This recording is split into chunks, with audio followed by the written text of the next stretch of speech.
La neve era stata ampiamente annunciata ed è arrivata anche sulla rete viaria principale, causando qualche problema nell'ora di punta mattutina. Sono le 9:30 e in A31 Valdastico si viaggia attorno ai 40 km/h, con frequenti rallentamenti dovuti al traffico comunque sostenuto. L'uscita all'interconnessione con la A4 all'altezza di Vicenza si trasforma in un calvario per decine di mezzi pesanti e pendolari.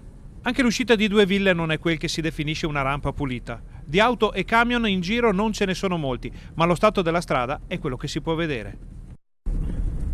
Siamo sulla strada che collega la viabilità principale, la Gasparona e il Bassanese, con Due Ville, quindi con il casello della A31 Valdastico.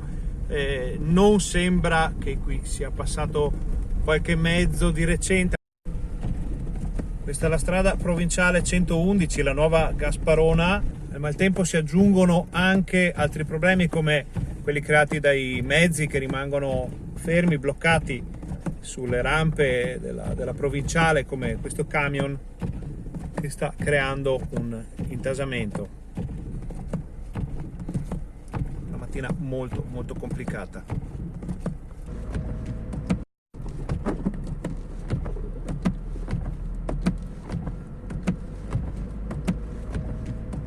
Alla fine fortunatamente la neve si muta in pioggia, o almeno mista, grazie all'innalzamento delle temperature. Finisce un'odissea, ma la conferma che serve molta attenzione da parte di tutti in queste giornate.